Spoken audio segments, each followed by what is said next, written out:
comes to part 2 of focal length. How to make use of the focal length to make our photos better and not more of fun and interest. I have summarized that there are mainly 4 conditions in our using of focal length.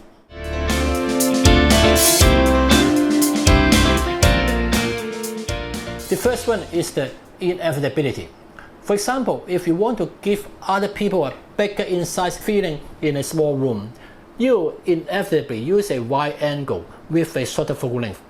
Or you want to film a big group of people at a party. You don't have many choices. Maybe you can move backward, but the actual spaces may limit you. And again, you inevitably choose a wide angle. Or as mentioned before, if you want to take a normal portrait, you will automatically choose the standard lenses. Or you are going to film a flower, you will choose the telephoto. Of course, you may shoot with a wide angle or a standard lens to shoot by come closer to the flowers. But in an exhibition or when you film the bird, you inevitably choose the telephoto. And that's what's so-called the inevitability, since most of us will decide the focal length and lens use in terms of the target size.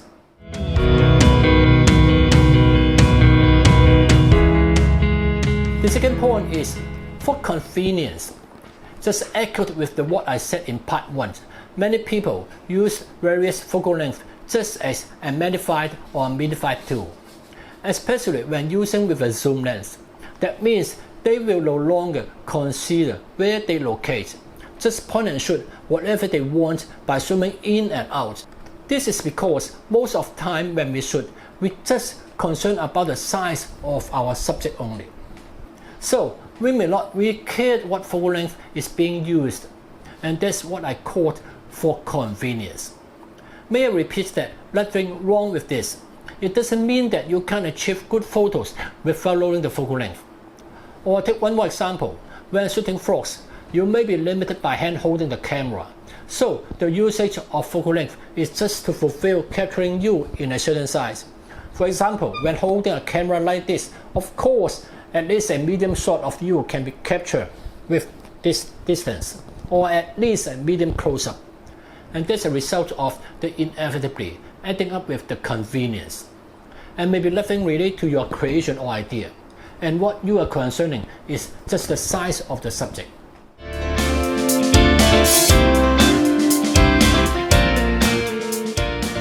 The third kind, expressive. When you are with certain experience in the photo or video filming, you may start to think about it. For example, if you want to express a grand feeling of a church, you will film with a wide angle lens.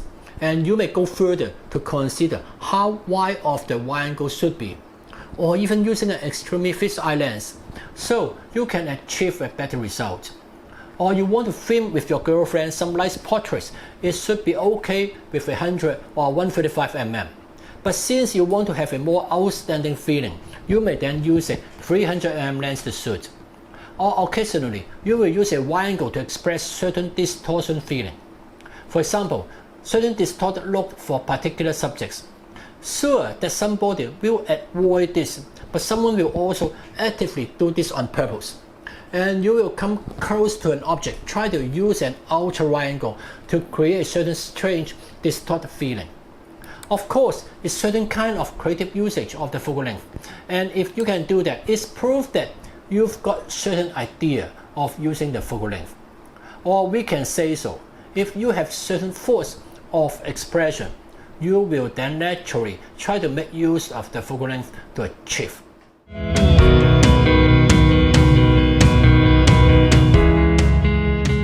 The fourth method. If you've watched my YouTube videos, you may find that I will always find out something that you may ignore in the past. And this fourth method is, people will always ignore this factor when using the focal length. And this is the co-relationship factor. What kind of relationship? That's the relationship of your subject to the background. That includes size and distance. Take for an example, you are filming a medium shot portrait.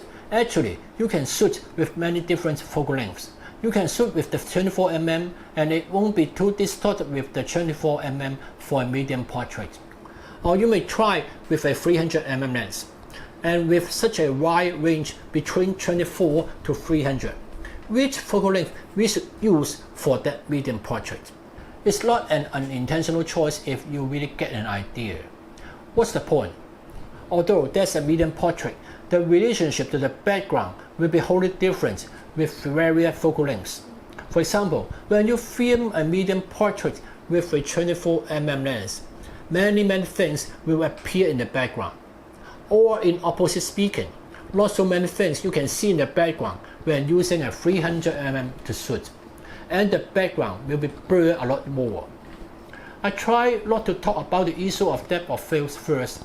The main point is, when you use various focal lengths to shoot the same size subject, it will affect the size of the background also. The relationship change will affect those things you can see in the background. And this is one of the crucial points when we create. So when I film for a movie, I will try to consider this point. Why?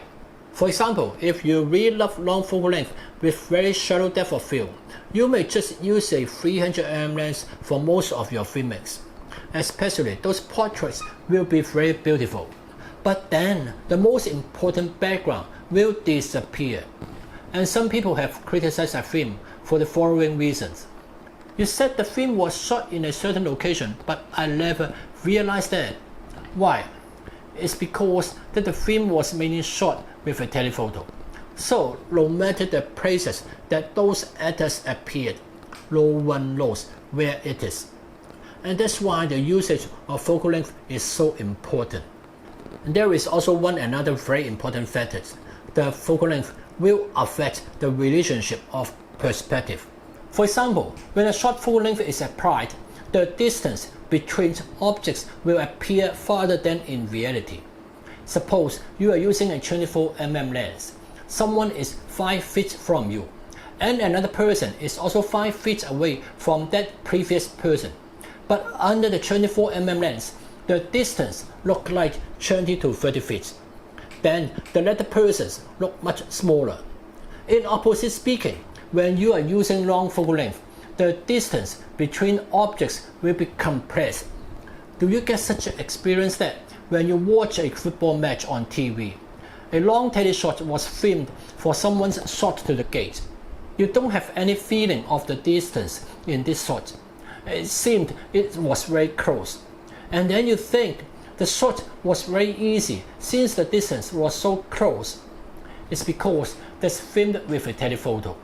But when you look back at the wide shot, you will find that the distance actually is quite far away, at least 30 to 40 yards away from the gate. How come this kind of effect? Just because with different focal length, there are different relationships between subject and the background. And regarding imaging, especially cinema filming, we will think about more this issue of matter.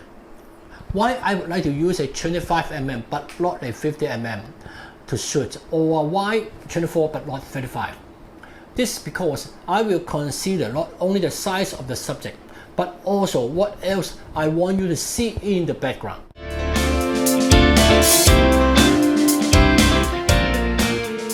It comes to the last point. Is there any big difference in focal length applied between still photo and motion picture? My opinion is the same as the previous episode of framing and composition, that for a still shot, there will be little to no difference. The considerations are almost the same. Maybe the only difference is, for motion pictures, there will be actions of the actors, or we have to take into consideration the matter of depth of field as well.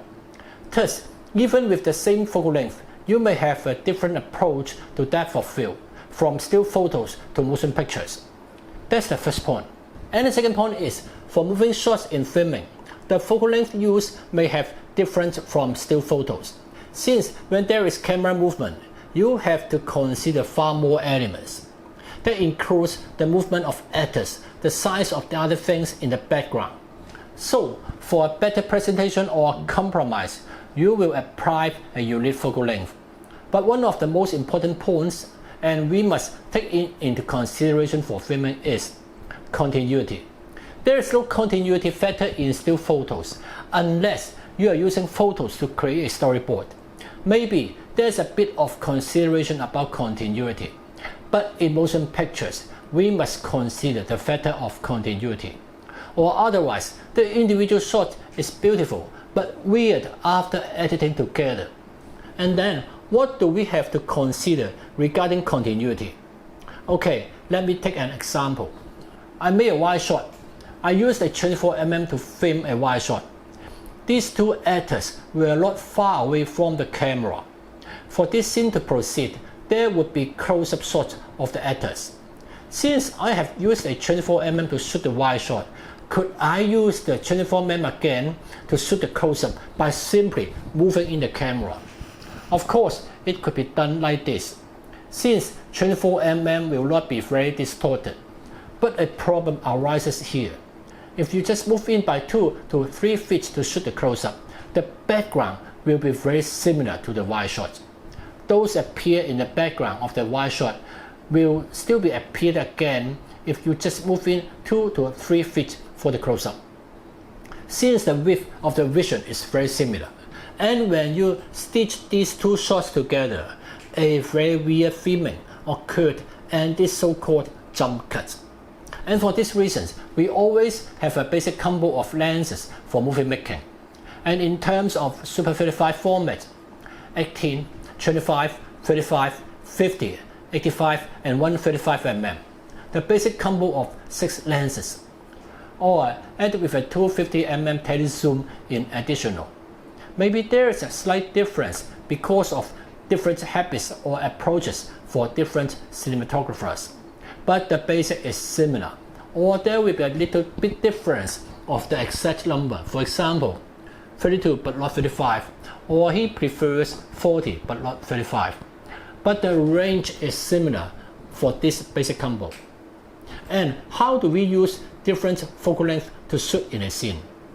For example, after the wide shot, if we consider the issue of editing as well, as mentioned before, we might not use the same focal length for the close-ups. If there isn't a big difference in the distance change, the feeling will be weird after the two shots are editing together. So a 50mm for the close-up would be used after a 24mm wide shot, or film a bigger close-up with a 85mm. And let me repeat the most crucial points again. In making movies, we have to consider the continuity between shots to tell the story, and thus we will take into consideration the different usage of focal length for different shots.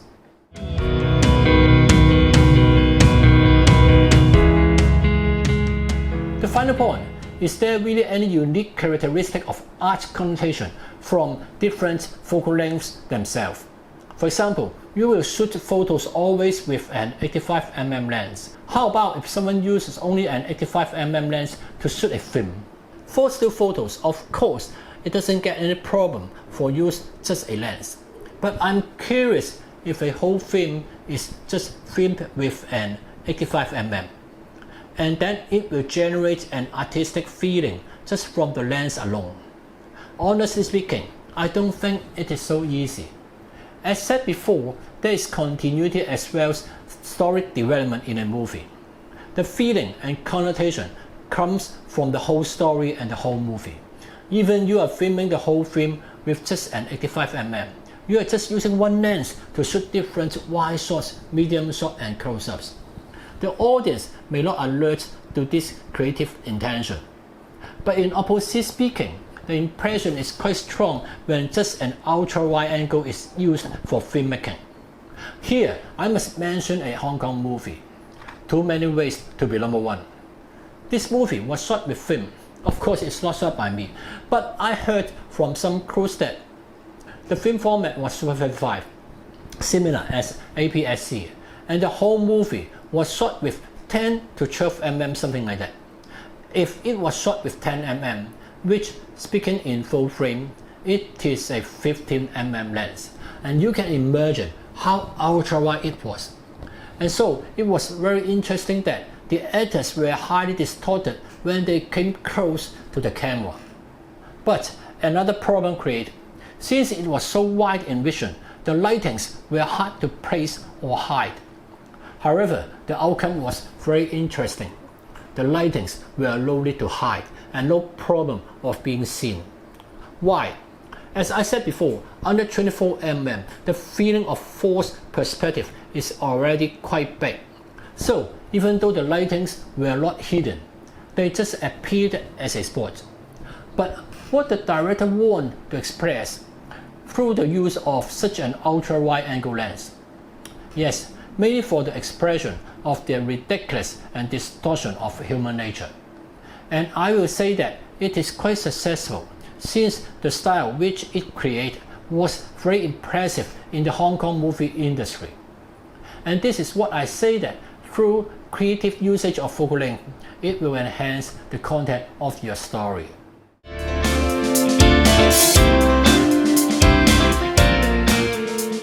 Okay, come with a brief conclusion now. I repeat once more, it is not a problem without any consideration of the use of focal length for filming. And also, it doesn't mean that you will get a good photo once you really consider the focal length, or you can't get good photos without this knowledge. Of course not, but I will still want to share that you may try to consider or know more about it. And for another aspect, in dealing with focal length, it must involve lenses, and the most basic will be the difference between a prime and a zoom lens. I'm not going to talk about this now, and I will share with you the relationship of the lens and the focal length next time.